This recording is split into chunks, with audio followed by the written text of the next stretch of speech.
Boa noite, pessoal. Boa noite, queridos e queridas. Estamos de volta com mais uma live. Estamos sempre aqui às segundas-feiras, às 20h20. Sempre aqui ao vivo pelo Instagram e depois colocando um vídeo gravado lá no YouTube para quem quer assistir a live gravada. Lembrando que essa live também fica gravada aqui no Instagram, tá? Falando aqui pro pessoal do Instagram e aqui pro pessoal do YouTube. Lembrando que quem tá chegando, né? Segue a gente, assina aqui o nosso canal também no YouTube. Quem é do Instagram e que desejar aprender mais sobre esses temas que a gente traz aqui, é sempre uma boa ideia visitar a gente lá no YouTube, porque tem muita coisa legal, organizado, playlists, tem uma playlist inteira sobre trauma, tem uma playlist inteira sobre teoria polivagal, ou seja, lá você tem esse material que a gente traz aqui no Instagram, aí no YouTube está muito mais organizado. Então, entrem lá, se inscrevam, ativem o sininho para saberem quando eu coloco vídeos novos. Estou até devendo colocar uns vídeos novos lá nos últimos dias, mas vai acontecer. Vocês estão me ouvindo bem? Estão me ouvindo bem? Pessoal aí do Instagram está me ouvindo? Como é? Eu tô aqui com meu cachorro todo enrolado. É um pincher querendo me atacar, tá vendo aqui? Hoje ele tá de mau humor. É meu velhinho, gente, de 14 anos. Olha, olha como ele gosta de beijo, tá vendo? Carinhoso. Então vamos lá. Se virem algum movimento anormal, é filé que tá aqui aprontando embaixo do travesseiro. Então vamos lá. Obrigado pela presença de todo mundo. Estou vendo aqui que já temos 5 pessoas chegando aí no Instituto Alegria, no Instagram. E convido todo mundo aí para chamar a galera. Vamos chamar a galera. Vejam quem é que está aí online. Manda mensagenzinha, né? Porque às vezes a pessoa tá de bobeira, não tá lembrando. E a gente manda aqui essa mensagenzinha. Eu sempre gosto de fazer isso no início, convidando as pessoas para virem para cá, antes da gente começar o nosso papo. Ok, acabei de fazer isso. Deixa eu dar uma limpada aqui na minha tela, que parece que tá meio... Oi, Kari! Oi, amiga! Vamos que vamos. Então vamos lá.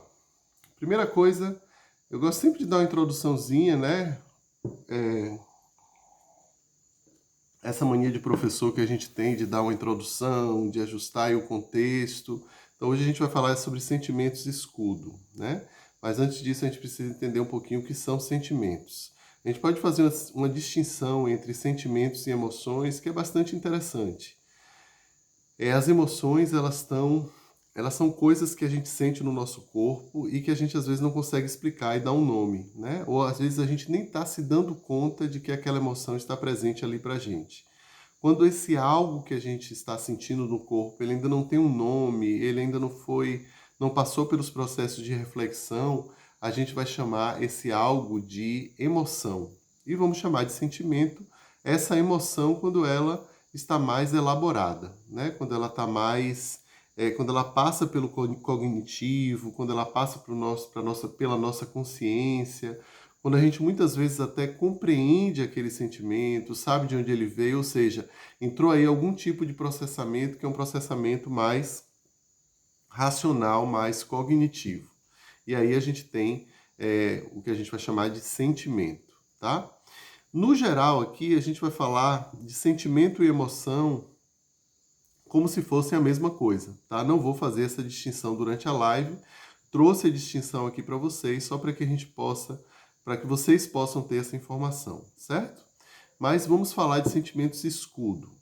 E antes da gente falar sobre sentimento escudo, a gente precisa entender que uma das principais funções dos sentimentos / emoções da nossa vida é nos indicar se nós estamos, indicar o nosso posicionamento no mundo, indicar o que está acontecendo na relação com o outro ou com determinada situação da nossa vida, né?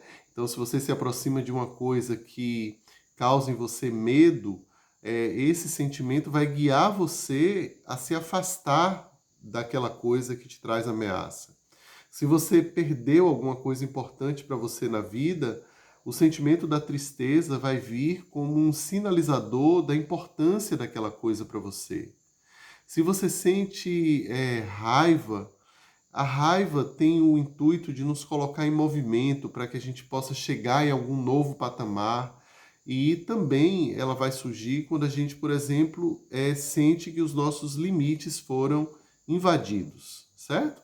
Só para nomear aí 3 sentimentos. Quem está assistindo divertidamente, quem está acompanhando aí essa série de filmes, está bem ligada nessas distinções, nessa variedade dos sentimentos. Eu sempre falo aqui que esses filmes, principalmente o primeiro, eles prestam um serviço incrível para essa mudança que a gente precisa começar a ver acontecer na nossa sociedade com relação a entender todos esses processos relacionados aos sentimentos, não só entendermos, mas valorizarmos e aprendermos a criar espaços de segurança para que esses sentimentos eles possam ser metabolizados, eles possam ser processados em nós e principalmente nas nossas crianças, né? Então, a primeira coisa para a gente cuidar de algo que é um problema estrutural na nossa sociedade, essa nossa cisão entre o que acontece aqui e o que acontece aqui,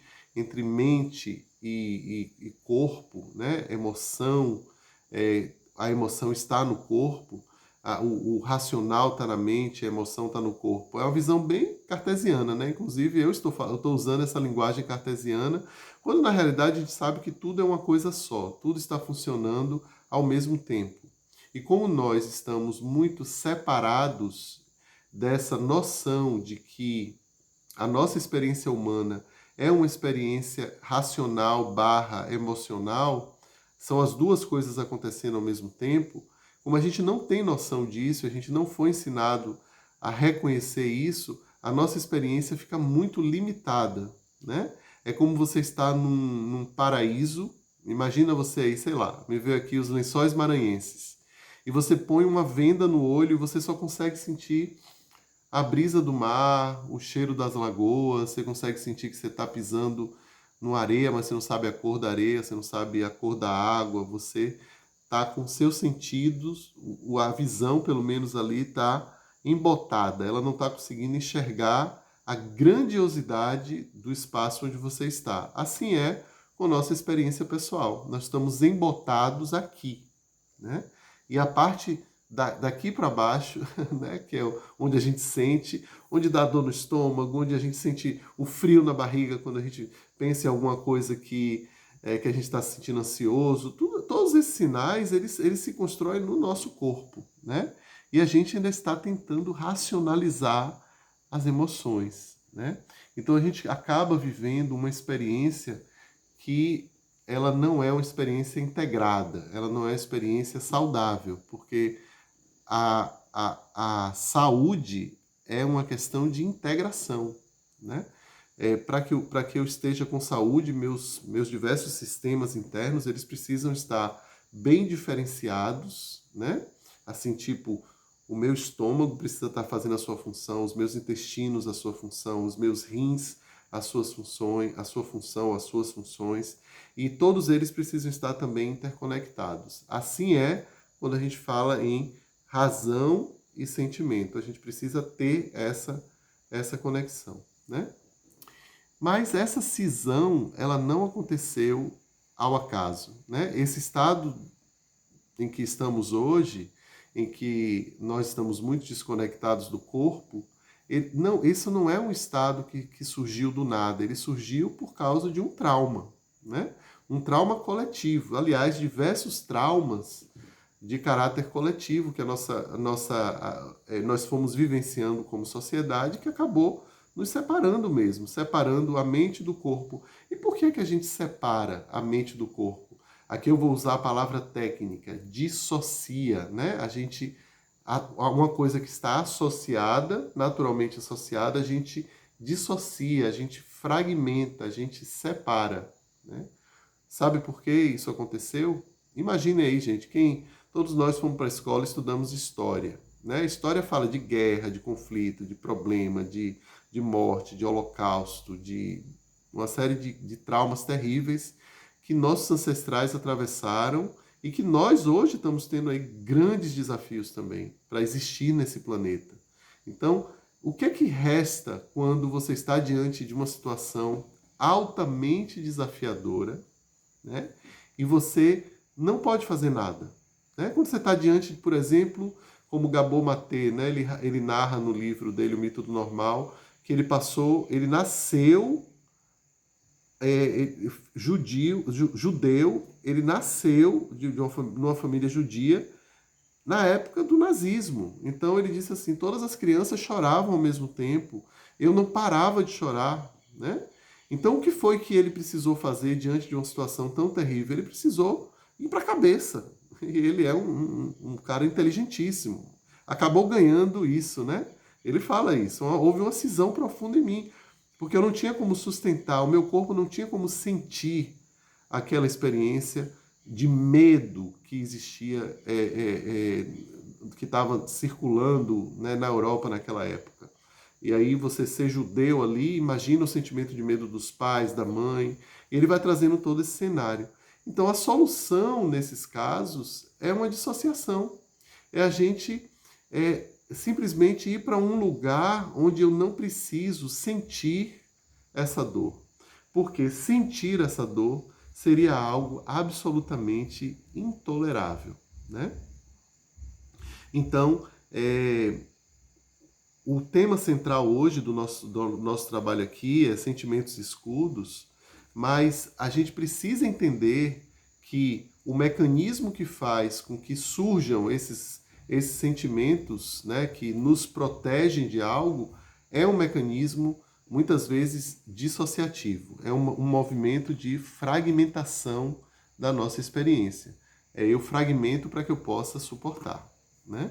Então vocês pensem aí num quebra-cabeça de 1000 peças jogado na mesa, né? Ali tem uma cena, imaginem isso. O quebra-cabeça é uma cena violenta, é uma cena de um crime. É um homem morto com um tiro no peito. E é algo que, se você olha essa imagem e você se expõe a ela, isso pode causar em você um sentimento que seria impossível para você lidar com ele. Faria você desmaiar, faria você perder o seu senso de organização interna. Então, o que é que eu faço com essa imagem? Eu quebro ela em 1000 peças, eu transformo ela num quebra-cabeça. Fiquem com a imagem. Quando eu pego essa imagem e coloco o quebra-cabeça todo desmontado em cima de uma mesa, aí eu posso olhar. Eu posso olhar, mas está tudo fragmentado. As conexões desapareceram.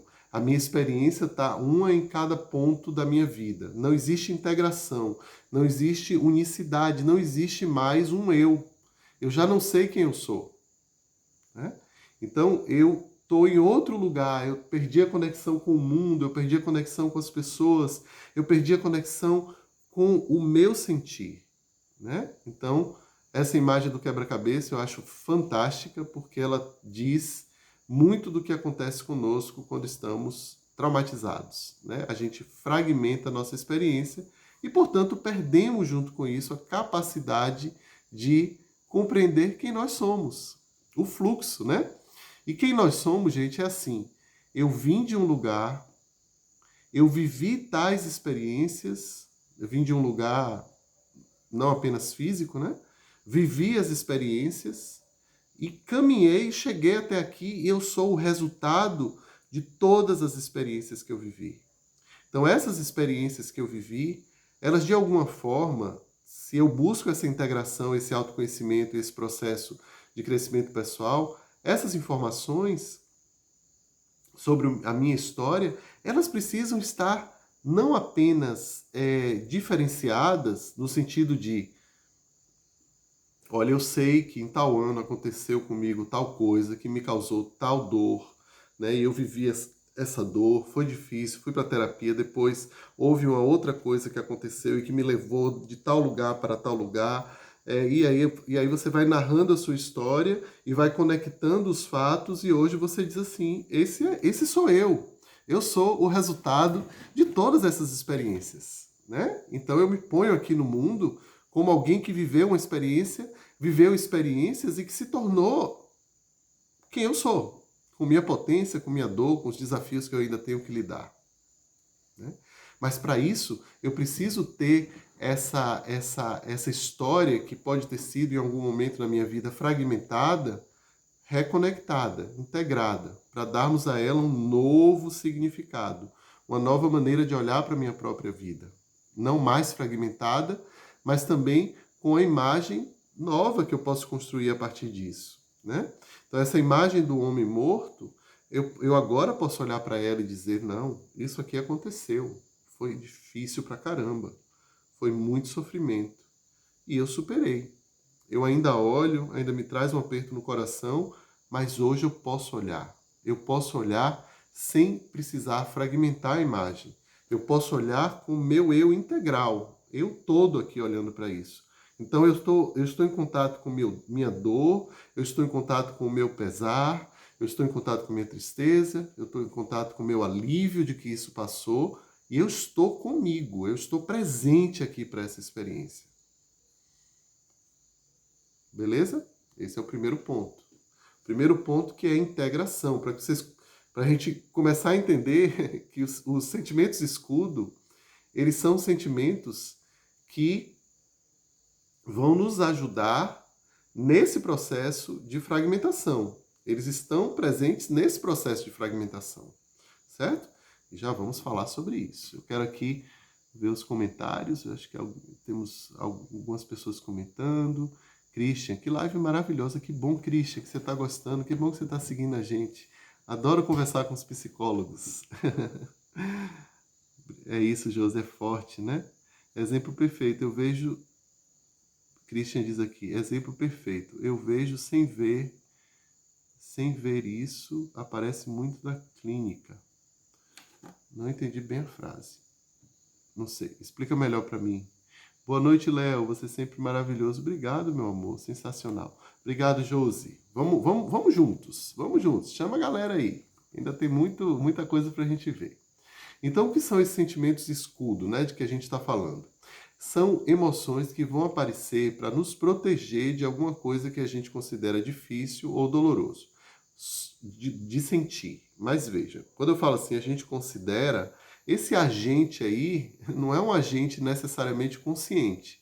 Aliás, na maior parte das vezes, na esmagadora parte das vezes, ela vai ser, esses sentimentos eles são inconscientes. O seu corpo simplesmente sabe que você não pode olhar para a imagem, que precisa fragmentar, que precisa colocar outra coisa na frente. Você precisa do escudo que te protege, certo? Então, por exemplo, em vez de sentir uma tristeza profunda por causa da perda de uma pessoa, a gente pode sentir raiva, né? Então, por exemplo, uma pessoa, vamos dar um exemplo prático aqui, a gente já viu isso na vida real e já vemos muito em filmes, né? Ainda bem que eu lembro de filme, não lembro nada da vida real, que essa é uma coisa horrível. Imagina, uma criança é assassinada e a mãe é incapaz de sentir a tristeza por uma dor profunda, ela dissocia e vai para um lugar de raiva e ela vai buscar vingança, né? Não estamos julgando essa mãe, não se pode julgar uma pessoa que é movida dessa maneira numa situação tão difícil como essa, né? Mas o fato é que essa mãe, ela vai em busca de vingança. Então, ela pega toda a energia dela e direciona para a raiva, para a agressividade, para o movimento, para a vingança, né? E aí eu pergunto, para onde foi a tristeza? Que afinal de contas ela acabou de perder um filho. Eu imagino que exista muita tristeza. Essa tristeza, ela continua lá. Ela continua atuando, né? Só que ela não está tendo espaço para fluir, para ser processada. O que está acontecendo aqui é raiva, né? Nesse caso, vejam bem, o que é... Eu tenho até que ter cuidado de usar essa palavra, que não é fácil de sentir. Não é nem fácil sentir raiva, nem uma situação que eu trouxe aqui, nem esse exemplo. Mas o que é, vamos dizer, mais fluido, né? Mais aceitável até. É muito mais aceitável, fluido e, mil aspas, fácil sentir a raiva, porque a raiva é uma energia que mobiliza. Uma pessoa que está com raiva de alguém que assassinou o próprio filho é incontestável, né? Ninguém vai te julgar por você estar sentindo a raiva. Essa raiva é absolutamente aceita, vista com empatia, né? Então ninguém vai criticar você por estar querendo justiça para o seu filho, ninguém vai criticar você por estar usando sua energia toda, que você odeia o assassino do seu filho. Não há críticas, não há dúvidas de que essa é a atitude certa de se tomar.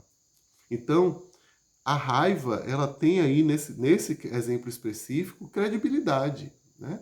Então, ela dá uma força que, se é muito difícil sentir a tristeza, eu posso ir por esse caminho, que é um caminho que vai me dar aprovação, que eu vou me sentir, entre aspas, validado, né?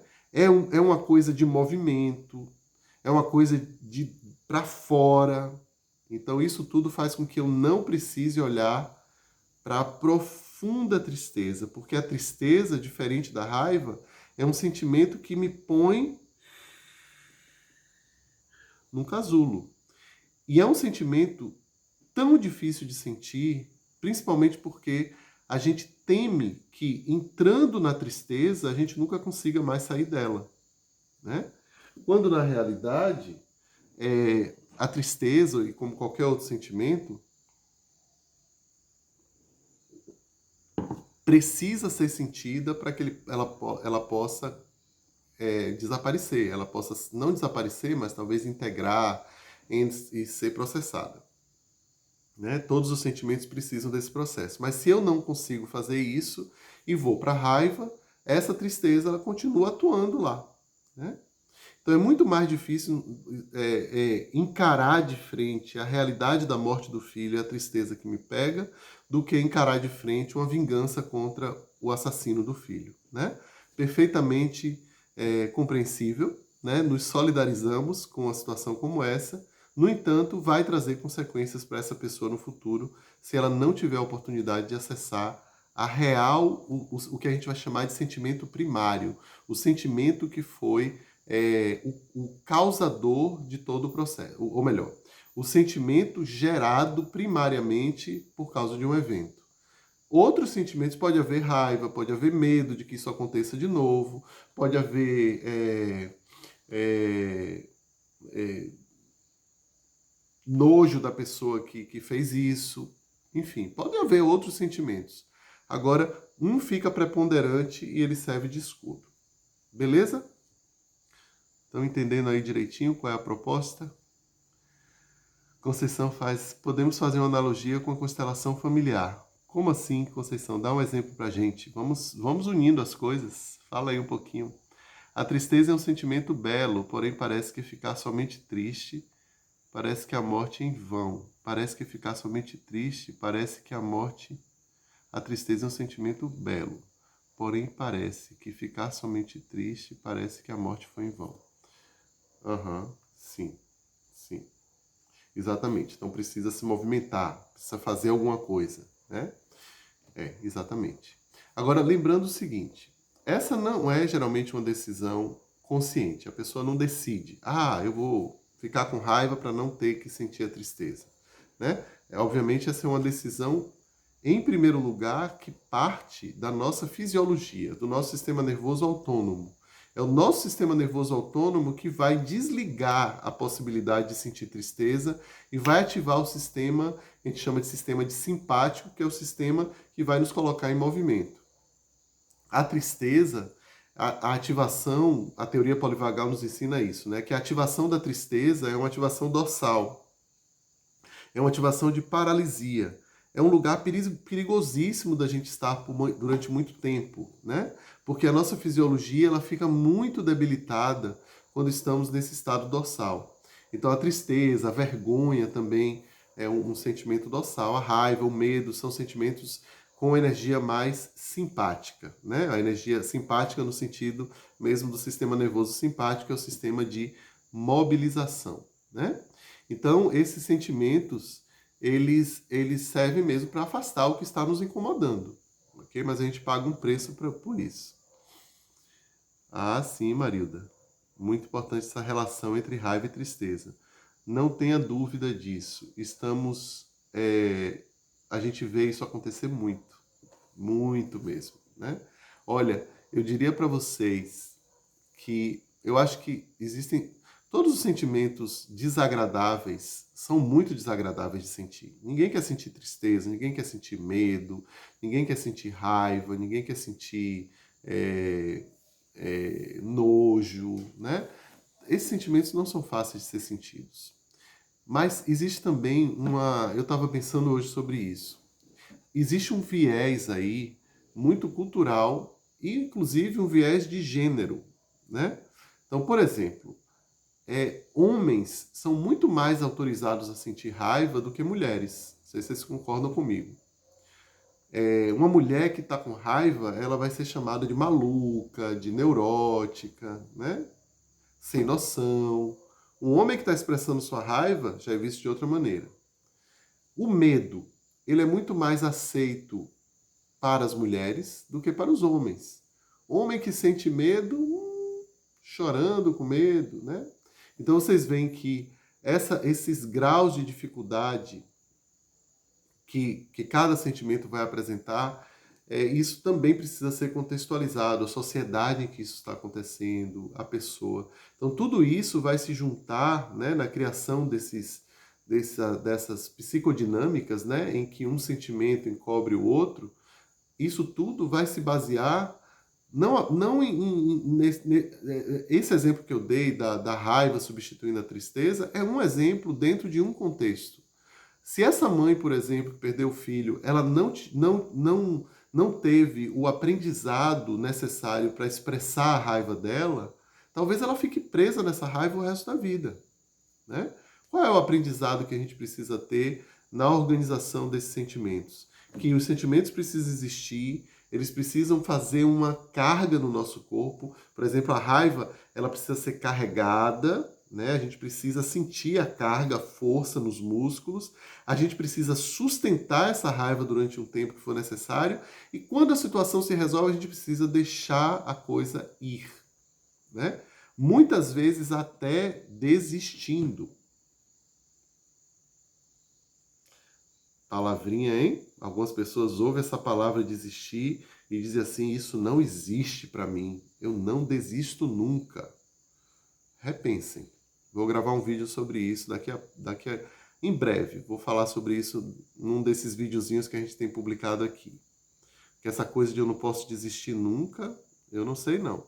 Aí você nunca baixa a sua curva, né? Nunca investiga a sua vida sob diferentes perspectivas, porque você está tão preso em uma missão que você está vendo que às vezes não está indo para lugar nenhum, mas você não desiste, né? Não é a desistência da persistência.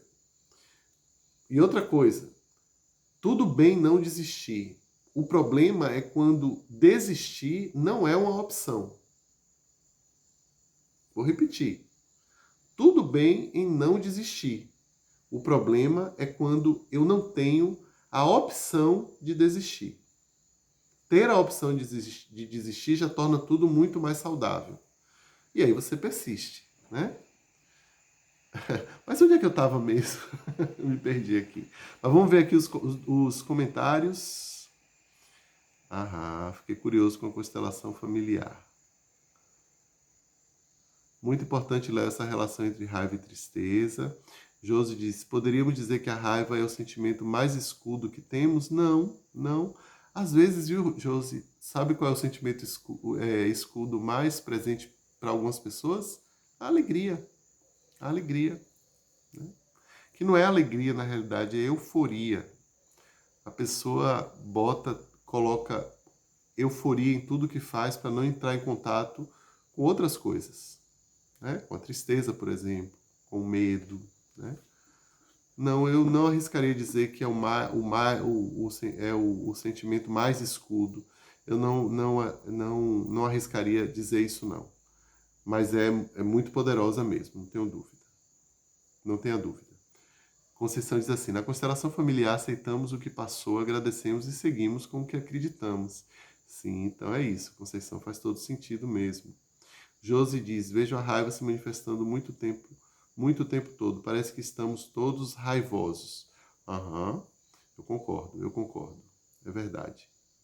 Não sei se isso faz a raiva, talvez o maior dos sentimentos escudo, mas sim. O problema da raiva é assim. Uma vez eu vi uma frase que eu achei maravilhosa. O cara dizia assim: a raiva é fácil de sentir. O difícil é você sentir na intensidade correta, na direção correta, ou seja, é aquela pessoa que me causou raiva, então eu vou sentir raiva dela, não vou sentir raiva de todo mundo, do mundo todo. Então, ou direcionar minha raiva para outra pessoa, quando na realidade tem uma raiva original ali que eu não estou entendendo, não estou cuidando. E pelo tempo necessário, sustentar essa raiva por um tempo e me manter presente para ela, o tempo necessário e depois deixar ela ir, né? Esse é o grande desafio. Kari diz assim: raiva talvez traga uma sensação de vida, sem dúvida. A raiva nos conecta à vida, à nossa intensidade mesmo. E a tristeza a gente pode dizer que nos conecta à morte. Né? Uma pessoa parada, que vai para esse estado muito dorsal. Esse estado dorsal é o estado anterior a muitas mortes. Né? Uma pessoa, por exemplo, você vai ver na natureza, quando um leão pega uma gazela pelo pescoço, e aí ele vai ali e ela já está anestesiada, ela já está no dorsal. Ali falta pouco para ela morrer, né? Então, o dorsal é um estado muito próximo à morte, é o estado que o gambá fica quando ele se finge de morto, né? Então, vejam que é isso aí mesmo. Sameia diz: o medo e a raiva, então, nesses casos traumáticos, acabam protegendo a pessoa exatamente. Esse é o nosso sistema de autocuidado. Olha que interessante. Então, o sentimento vem e ele nos protege. E a palavra é essa mesmo, viu, gente? É proteção. Porque nós temos uma capacidade incrível de nos proteger, né? O nosso sistema nervoso, ele é equipado para garantir a nossa sobrevivência. Então, a gente vai fazer o que for necessário para que essa sobrevivência ela seja garantida. E uma das coisas que aí vocês estão vendo quais são os mecanismos. E um dos mecanismos que a gente tem para fazer isso é através dos sentimentos de escudo, né?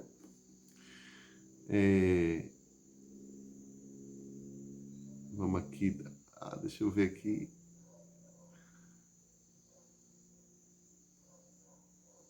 Vocês estão participando muito hoje, isso é maravilhoso. E isso, Samé já respondi, Michele. Inclusive, vejo a tristeza esconder a raiva em mulheres. Aham, exatamente. E aí, isso não é só uma coisa de mulheres. Uma pessoa que esconde a raiva, né? Tem homens também que vão esconder. A depender do ambiente que você está, a depender da família que você teve, você é um homem que esconde a sua raiva, né? Eu estou falando assim das mulheres no geral mesmo, culturalmente, né? Mas aí a gente vai ter vários recortes, a gente pode dar vários recortes aqui. Mas você vai ver, por exemplo, aquelas pessoas que são passivo-agressivas. Esse é um exemplo claro de uma pessoa que está suprimindo a raiva e colocando no lugar dela uma outra coisa. Que você olha e você nem entende o que é. Você sabe que aquela pessoa está sendo irônica, que ela está fazendo comentários maldosos.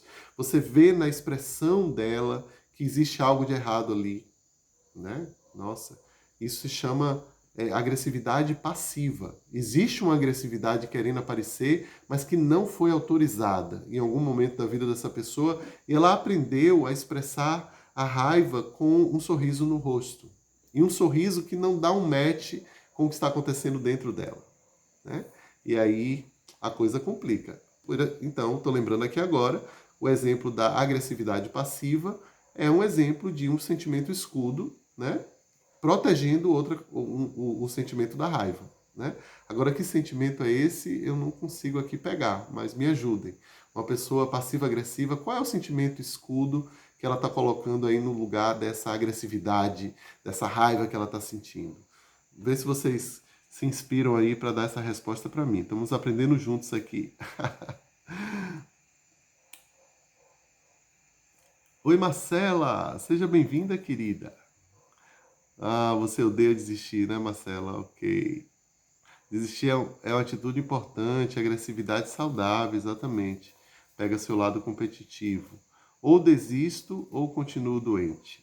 Ah, para alguns essa é a opção. Sentimento seria algo que persiste e emoção passageira?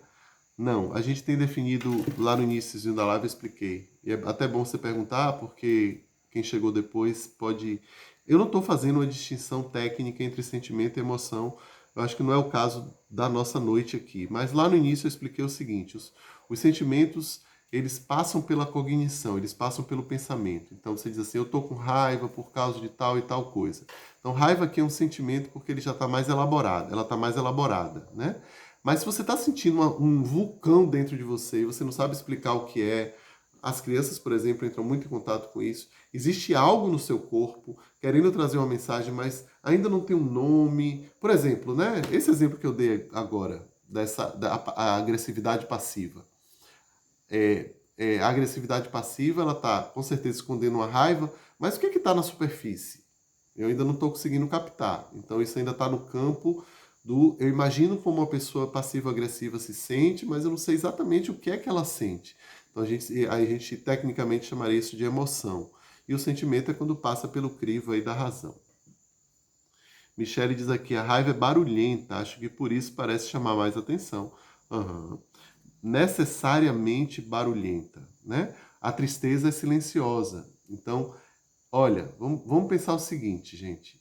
A base da nossa compreensão sobre os sentimentos, em termos deles serem fisiologicamente mais fáceis ou difíceis de sentir, pode ir por um raciocínio que eu acho interessante.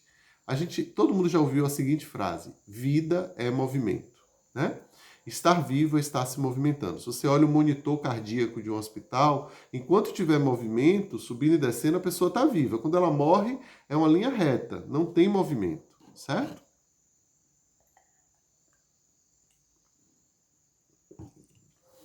Então, a gente pode, a partir desse raciocínio, veja se concorda comigo. Eu não li isso em livro nenhum, estou trazendo para vocês aqui reflexão, raciocínio, a partir dos conhecimentos que a gente vai trazendo. Vejam, se vida é movimento, talvez sentir raiva seja muito mais próximo de algo agradável, porque é vida, do que sentir tristeza, que é falta de movimento, que é dorsal, que é paralisação, que é estar preso e não poder fazer nada, não se vê, não vê solução, não vejo para onde vai, não sei quando essa tristeza vai acabar. A pessoa que eu amo morreu e não vai voltar, ou seja, eu estou num beco sem saída.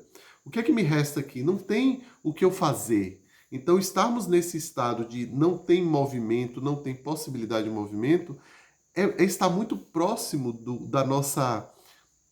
desse nosso senso ancestral, né? De estarmos próximos da morte. Esse senso profundamente ameaçador de que estamos mortos ou estamos na energia da morte, né? A morte, entendendo a morte como essa estagnação, esse lugar parado, né? Entendem? Então, a partir daí, talvez a gente possa, pelo ponto de vista fisiológico dessa nossa conversa, compreender por que os sentimentos escudos eles surgem, né? Marina diz aqui, Bert Hellinger fala das emoções primárias, secundárias e adotadas. Léo, fiquei pensando que no exemplo que você deu, a tristeza seria a emoção primária, a raiva a emoção secundária. Perfeito. Essa é uma leitura de Bert Hellinger, muito legal também. Sentimentos primários, sentimentos secundários, sendo que os secundários, eles protegem os sentimentos primários. Os sentimentos adotados são sentimentos que não são seus. Né? Você sente raiva do seu pai porque sua mãe sente raiva do seu pai. Então você saiu, segundo, né, o olhar de Bert Hellinger, o olhar da constelação, que eu acho incrível, né, como filosofia, principalmente, de trazer esse olhar, de que, por exemplo, um filho que cresceu ouvindo a mãe falar mal do pai, ele sai do lugar dele de filho para ser um aliado da mãe contra o pai. Então ele adota uma raiva do pai que não é dele, porque o pai nunca fez nada com ele. Né? Com ele especificamente, nesse exemplo meu imaginário, o pai nunca fez nada com ele. O pai tá lá, tá vivendo a vida dele, é um bom pai. Mas a mãe sente tanta raiva do pai, na realidade não sente raiva do pai, ela sente raiva do marido, né? Que deixa as coisas ainda mais confusas, né? A mãe a mulher sente raiva do marido, mas quando ela fala para o filho, ela não fala que ela sente raiva do marido, ela diz que para o filho que sente raiva do pai. Então o filho, que é filho, portanto tem um pai, direciona a raiva da mulher, que a mulher tem do marido, para o pai. Olha que coisa torta, louca. Isso aí são sentimentos adotados. É sarcasmo, Josi, é. Aham, exatamente. Acho que tem um sarcasmo presente mesmo, na agressividade passiva, né? André diz assim, o medo de entrar em contato com sua realidade e se vitimiza. Exatamente, exatamente. De nada, Marilda. Michele, por isso é tão importante a permissão de sentir a raiva e o que fazer com ela. Como posso olhar para as necessidades que ela me aponta, cuidando de outros sentimentos, como vergonha, por exemplo. Perfeito, perfeito. É isso, Michele, a gente estava conversando há pouco no Leia com Léo, né? Quem não sabe, a gente tem um grupo que está lendo esse livro maravilhoso de Gabor Maté, ó, O Mito do Normal. É um livro que a gente lê junto uma vez por mês. Quem quiser entrar no grupo para ir recebendo as notícias, fala comigo. Então Michele e outras pessoas estávamos às 19 horas, né, fazendo esse encontro, e a gente estava falando, Michele é professora, assim como eu, a gente estava falando dessa coisa das crianças, né? Como é que essas crianças estão sendo educadas, como é que nós estamos sendo educados na nossa cultura, como nós fomos educados.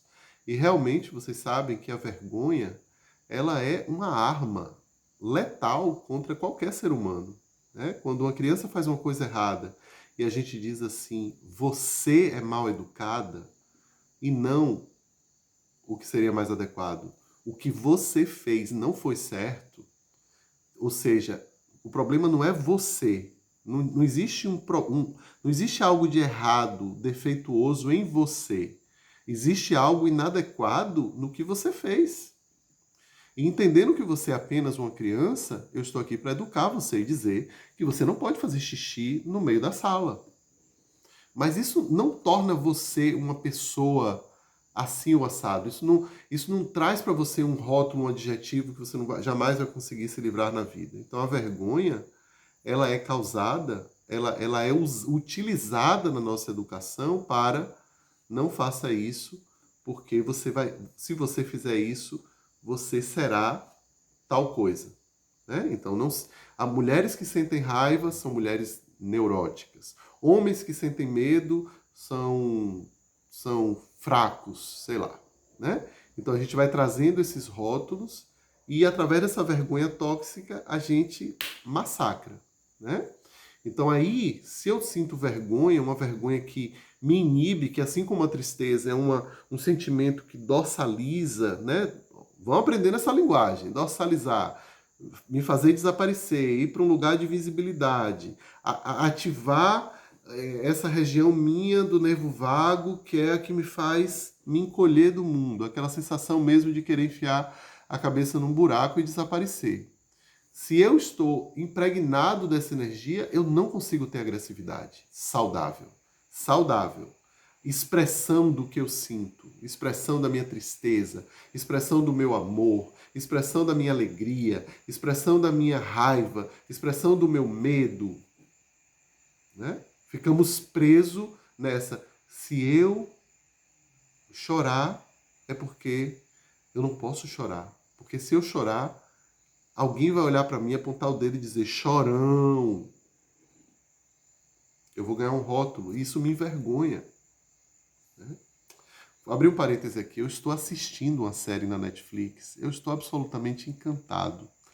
Chamada O Segredo do Rio. É uma série mexicana que conta a história de dois meninos que viveram uma experiência absolutamente traumática. Isso está na primeira cena do filme.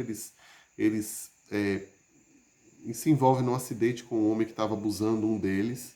Esse homem morre num rio e eles e vão tocar a vida a partir disso aí. Um deles é um menino eles são meninos de 10, 11 anos de idade. Um deles é um menino que tudo indica que é um menino homossexual. Ele tem os trejeitos mais afeminados e o menino olha para ele e diz assim: "Você é muito esquisito" e tal. E aí ele vai se construindo uma amizade em torno disso. Por que é que eu lembrei desse filme? Porque esse menino, o que tem os trejeitos, ele não aceita o rótulo. O cara vem lá falar com ele: "Você anda esquisito?" Ele diz assim: "Por que o meu andar te incomoda?" Né? Ele joga para o outro menino a pergunta. E o outro menino recebe isso muito bem, porque ele também não sabe porque o andar do colega deveria incomodá-lo. Incomoda porque o pai diz a ele que o menino é isso e aquilo e que ele tem que evitar. Né? Então, veja, para onde é que vai essa nossa autenticidade, essa nossa capacidade de escolher, de ser quem a gente é? Olha como a gente está sempre sendo colocado nas molduras. E olhem, percebam isso, levem essa reflexão para o dia a dia. Observem como a vergonha, ela está muito presente na nossa cultura. Como a gente usa a vergonha como arma para garantir controle dos corpos, controle das atitudes das pessoas, controle das profissões que elas escolhem, né? Nós estávamos lendo exatamente sobre isso agora nesse livro do Mito do Normal, né? Josi diz aqui: gente, vocês estão participando tanto, que maravilha, fico tão feliz. Léo, nos velórios muitas pessoas ficam rindo e contando piadas envolvendo o falecido. Seria uma forma de não entrar em contato com o que realmente está acontecendo? Muito bom. Eu diria que é uma forma, não posso dizer que todo mundo que está lá fazendo isso, né, está fugindo de alguma coisa, mas sim, é um escapismo. Eu estou colocando a alegria no lugar da tristeza, né? Exatamente para me defender daquela situação. Muito bom, Josi. Esse é um ótimo exemplo. Samea diz aqui: e quando essa raiva se torna um grande sentimento aliado durante toda a vida? O que fazer? Vou responder isso daqui a pouco, hein? Quando a gente falar sobre encontrar os caminhos aí de cura, né? Ser passivo-agressivo pode ser a forma de expressar raiva em um contexto que só pode sair assim, pois talvez foi assim que foi criado. Exatamente, vão ter pessoas que são passivo-agressivas e nem percebem que são, né? E vão ter pessoas que se incomodam com pessoas passivo-agressivas e nem sabem que a pessoa é passiva-agressiva. Ela se incomoda porque ela tem uma história de vida anterior que faz com que o sistema nervoso dela perceba aquela situação como algo ameaçador, mas ela não consegue explicar. Talvez ela tenha tido um pai ou uma mãe que eram assim e que como a gente cresce num ambiente, a gente não tem referência de outras coisas. Então, se eu fui criado num ambiente em que meu pai e minha mãe eram passivo-agressivos, eu vou me tornar passivo-agressivo, eu vou reconhecer pessoas passivo-agressivas e vou reagir a elas da mesma forma como eu reagia aos meus pais. Se eu sentia medo deles quando eles eram sarcásticos comigo, eu sabia que algo terrível ia acontecer porque as coisas não eram ditas. Não era assim, sei lá, mesmo a pior das coisas, eu vou dar um tapa em você se você continuar fazendo isso. Em vez de dizer isso diretamente, o que está se sentindo, você vai por outros meios e você não deixa a coisa clara, né? Ou usa de ironia, sarcasmo. Então isso pode causar ameaça no corpo de uma pessoa, como pode, em outros contextos, trazer um senso de familiaridade, apesar de não ser seguro, porque nem tudo que é familiar é seguro, né? Então a gente está buscando algo sempre que é muito parecido com o que a gente tem, mas não necessariamente seguro. Ok? Josi diz aqui: essa série é sensacional, emoção pura até o final. Menina esquisita, genial, não é, Josi? Eu ainda estou indo para o quarto episódio. Eu falo, que bom que você gostou, porque eu tenho medo até de recomendar e depois a série chegar no quarto episódio e degringolar, né? Mas parece que não. Léo, qual o significado para as mortes inesperadas? Tipo açude, tipo acidente. Como assim o significado, Adriana? Me explica melhor, querida. Significado. Eu posso falar algo sobre isso. Eu não vou tão longe em encontrar significado para a morte das pessoas. Eu acho que cada morte tem um. Eu acredito que deva ter um significado, mas não acho que seja apenas um. Mas muitas vezes, olhando sob essa perspectiva do trauma, o trauma ele faz aniversário, né? Então, o trauma é uma energia dentro de nós que não foi processada, não foi finalizada, não foi concluída. E nos manteve num estado de alerta para com relação à continuidade ou a um novo evento parecido com o evento original que me traumatizou. Então, é como se, por exemplo, se houve um acidente de carro e não se falou sobre isso, não se chorou, não se viveu a experiência, a dor disso. Vamos imaginar que morreu alguém da família no acidente de carro e ninguém fala sobre o morto, ninguém fala, não é nem se falar sobre o morto, é falar sobre a dor daquela pessoa não estar mais ali. Então eu posso dizer que isso pode se constituir como um trauma na família, né? Afinal de contas, houve um sentimento, uma tristeza, que não pôde ser sentida, porque e algum outro sentimento foi colocado no lugar, um sentimento escudo, né? Então, se essa tristeza ela não pôde ser sentida, ela continua rodando dentro de nós, ela continua atuando, é como se você estivesse pisando no acelerador, né? Se bem que tristeza não tem nada a ver com acelerador, mas entendam a analogia. Eu estou com a máquina ligada, mas eu estou no freio. Então não tem movimento. Então, se não tem movimento, não tem a possibilidade daquilo fluir na minha vida, da tristeza ser processada, ser integrada. Então ela permanece ali.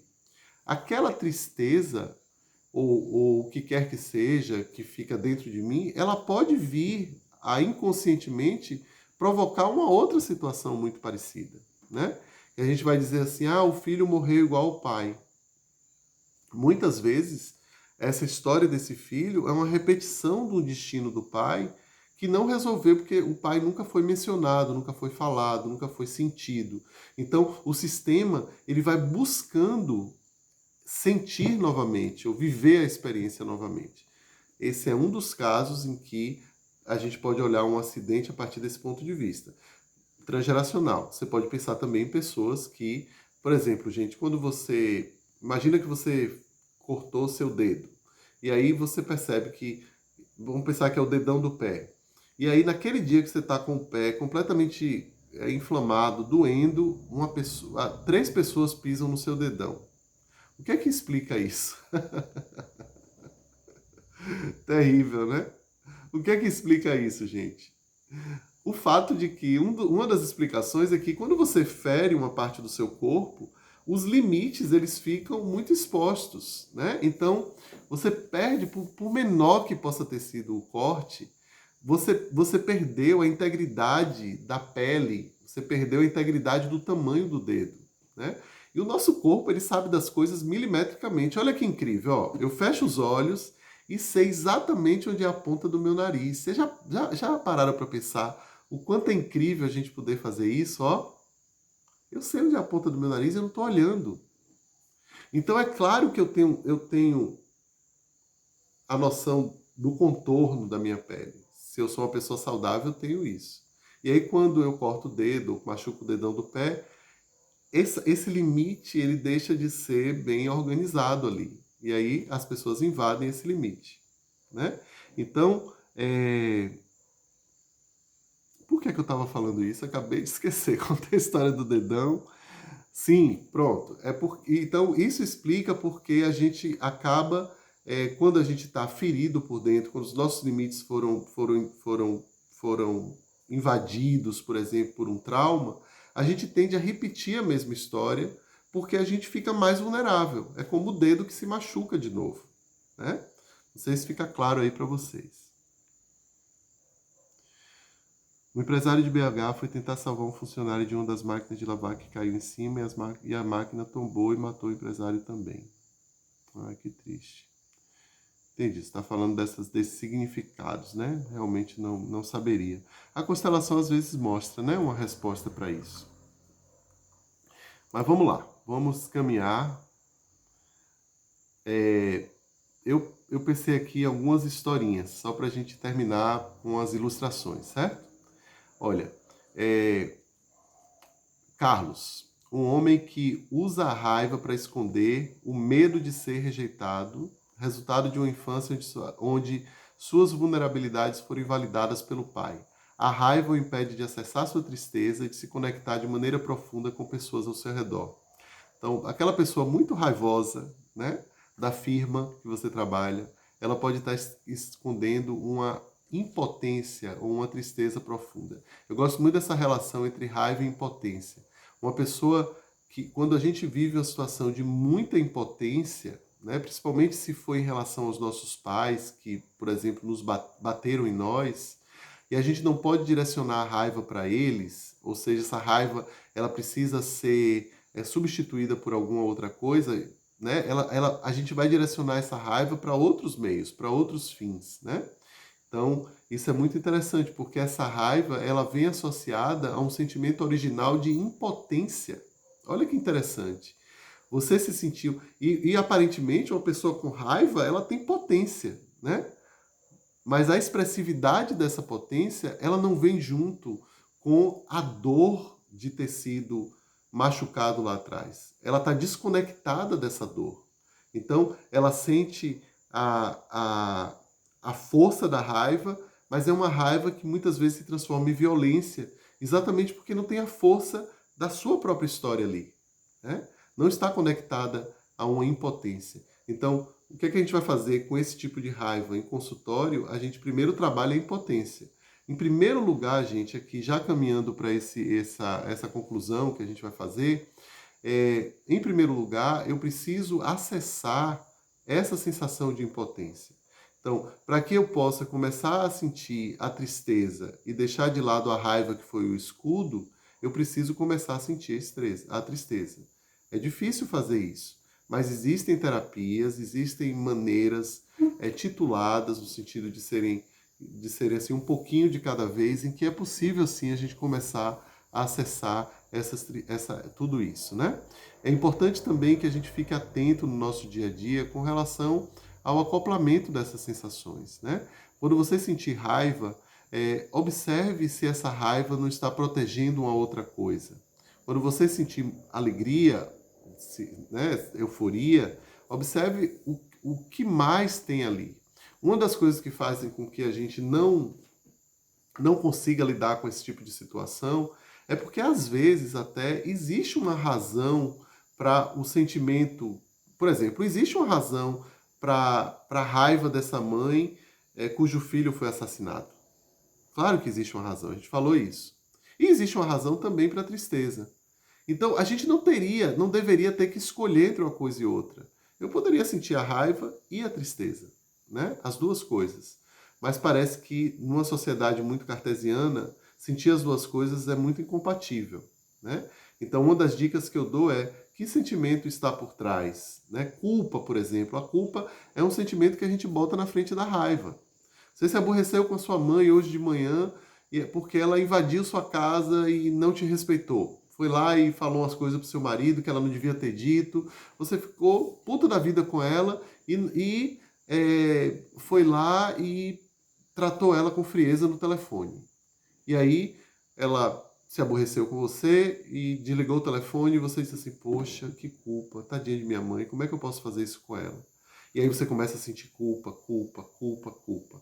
E essa culpa impede que você perceba que talvez exista por trás dessa culpa uma tristeza de nunca ter sido realmente compreendida por essa mãe, de ter se sentido realmente protegida por essa mãe.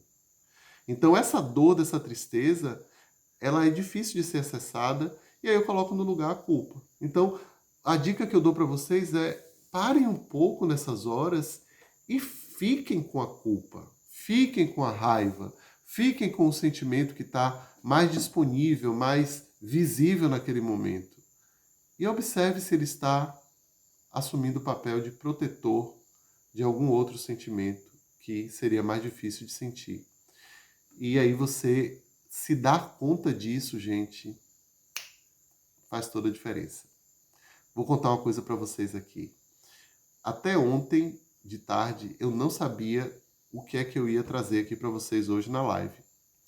E aconteceu algo comigo aqui nas minhas relações familiares que me fizeram perceber que eu estava extremamente tomado por um sentimento escudo, que estava me protegendo de sentir uma outra coisa difícil ainda de sentir.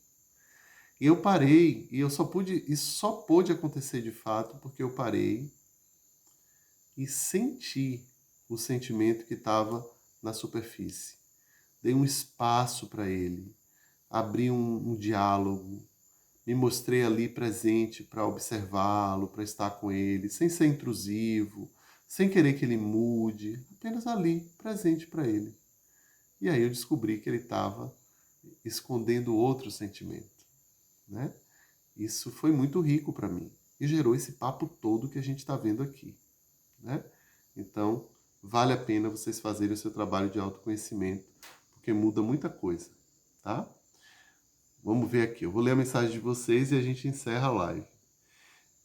Michele diz: filme Close da Netflix também tem um ótimo e sensível roteiro falando da aceitação, vergonha e busca de autenticidade bem no início da adolescência. Ah, eu já vi esse. Massa, eu vou dar uma olhada. Propriocepção nesse senso de espaço do corpo. Exatamente, Karen. Adriana diz aqui: Léo, nos dias atuais parece mentira, mas ainda tem muita relação de incesto. Creio que quem idolatra muito um dos pais está escondendo algo. Creio que a raiva protege algo oculto. Sim, eu também acredito nisso. Medo, vergonha, culpa. Sim, acredito demais, demais.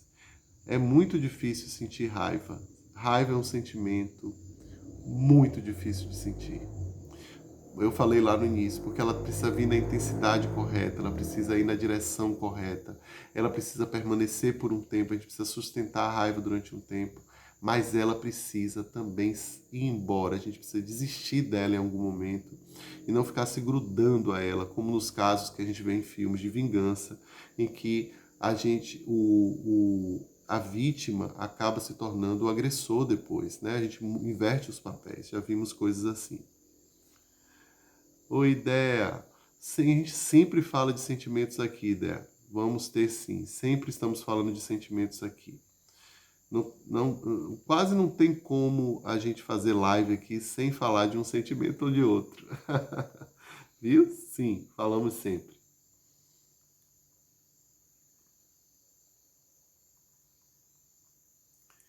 Ok, então, ó. Vou falar aqui as dicas práticas. O primeiro passo é observar padrões emocionais que aparecem de forma intensa e recorrente.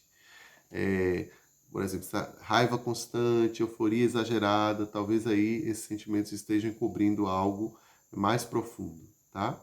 E preste atenção, o que é que está por baixo? O que é que está essa vulnerabilidade? Os escudos, eles surgem também para proteger a gente de sermos vulneráveis. Eu digo uma coisa para vocês, muito séria.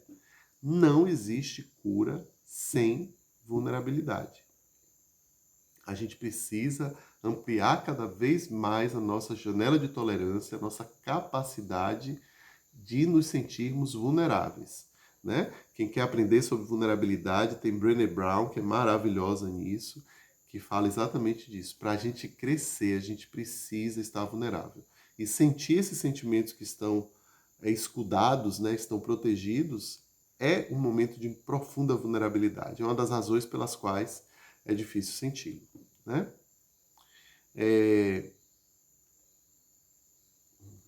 Ok, já falei isso aqui, estou olhando aqui as anotações.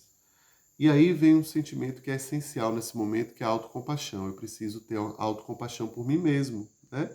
Olhar, por exemplo, quando eu ontem fechei os olhos, eu estava ativado no modo autocompaixão, ativadaço. Eu só pude fazer o que eu fiz porque eu estava absolutamente do meu lado. Não estava me criticando, não estava me julgando, não estava com pressa, não estava querendo resolver nada, estava apenas sendo uma boa companhia para mim mesmo. Então, sejam boas companhias para vocês mesmos, ok? Qual o nome da autora? Ai, meu Deus, de que? Fala para mim aí, autora de que? Eu já não lembro mais. Vou dar boa noite aqui para quem tá. Cari, obrigado, amiga, pela presença. Christian, Lea, Josi, Andréia, Érica, Michele, Adriana, Nancy, Marilda, Carol, Madalena, Marina, Adriana, Sam, Conceição e Sandra. Gente, obrigado pela presença de vocês. Obrigado por ficarem até agora aqui junto com a gente. Você do YouTube que assistiu gravado, Não esqueça de se inscrever no nosso canal, de ativar o sininho, de comentar, de deixar um like aqui. Eu adoro os comentários de vocês. E vocês aqui no Instagram, daqui a 1 minuto essa live vai estar disponível aqui também para vocês convidarem pessoas, né, para assistirem, marque os colegas, vamos ajudar aí a essa mensagem chegar para mais e mais pessoas. Espero que tenham gostado. Obrigado pelo carinho. Obrigado, Dé. Obrigado, gente. Obrigado, Kari. O livro da vulnerabilidade, Brené. Vou escrever aqui. Brené Brown. O nome do livro é A Coragem de Ser Imperfeito. Livrão. E essa mesma autora, Brené Brown, que é maravilhosa, vocês devem conhecer, muita gente conhece, ela tem um talk show, uma apresentação dela na Netflix. Vale muito a pena assistir. Gente, beijo pra vocês. Até segunda que vem. Todo mundo aqui, viu? Tragam a galera. Tragam alguém. Um beijão. Obrigado. Tchau, galera do YouTube. Até a próxima. Não se esqueçam de se inscrever e aproveitar todo esse conteúdo que a gente traz aqui, tá? Tem teoria polivagal, tem trauma, tem as lives anteriores que você pode assistir também. Muito conteúdo bom. Um abraço.